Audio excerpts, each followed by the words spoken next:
હું ભરત શંકરભાઈ પટેલ, 64 વર્ષની ઉંમર છે.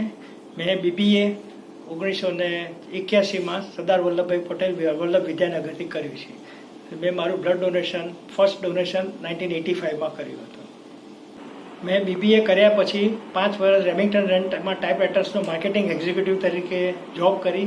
એ પછી મેં કોમ્પ્યુટર સ્ટેશનરીનો અને કોમ્પ્યુટર કન્ઝ્યુમર્સનો બિઝનેસ કર્યો અને મેં અત્યાર સુધીમાં 136 વાર બ્લડ ડોનેટ કર્યું છે. મારા કુટુંબમાં મારી વાઈફ અને એક સન છે. મારી વાઈફે 86 ટાઈમ બ્લડ ડોનેટ કર્યું છે અને મારા સને 12 વાર કર્યું છે. એમાંનો મોટાભાગના યુએસમાં છે, ત્યાં સેટલ થયેલો છે.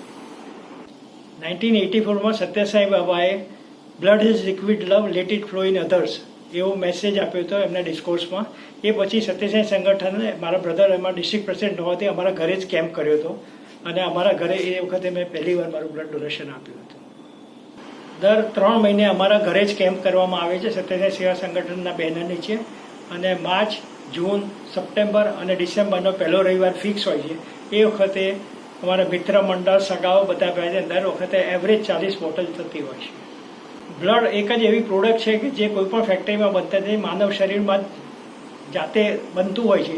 તેથી દરેક માણસે બ્લડ, જો પરિસ્થિતિ અનુકૂળ હોય ત્યારે બ્લડ આપવું જોઈએ, કારણ કે અમદાવાદ એક મેડિકલ માટેનું હબ બની ગયું છે. તો રેગ્યુલર ની સર્જરી, હાર્ટ સર્જરી, ગાયનેક, બીજા ઘણા પ્રોબ્લેમ એટલું બધી બ્લડની જરૂર પડે છે અને એની પૂરી કરવા માટે આપણે રેગ્યુલર બ્લડ ડોનેશન કરવું જોઈએ.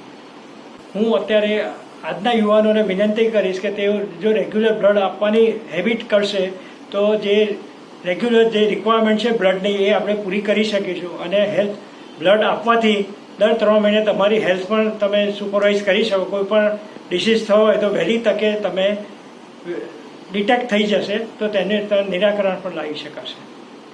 બ્લડમાં મેઇન તો એ લોકો 12.5થી વધારે હેમોગ્લોબિન જોઈએ છે, એટલે હેમોગ્લોબિન મળે એવો ખોરાક લેવો જોઈએ, જેથી આપણે દેશી ખોરાકમાં સંપૂર્ણપણે જો આપણે દેશી ખાતા હોઈએ છીએ, ગોળ, લીલા શાકભાજી, ખજૂર, એ બધું કરતા હોઈએ છીએ તો એમાંથી આપણને સફિશિયન્ટ પ્રમાણમાં હેમોગ્લોબિન મળી જાય છે. અને બ્લડ આપતા પહેલાં થોડું લિક્વિડ વધારે લેવાનું અને આપ્યા પછી પણ થોડું લિક્વિડ એ કરીએ તો 350થી 400 mlનો જે બ્લડ જાય છે એટલું લિક્વિડ બેલેન્સ થઈ શકે તો બીજું કંઈ તકલીફ પડતી નથી. અને બ્લડ આપવાથી બીવાની સહેજ પણ જરૂર નથી, કારણ કે એનાથી કોઈ પણ તકલીફ થતી નથી. જે પણ થાય એ માનસિક તકલીફ હોય છે.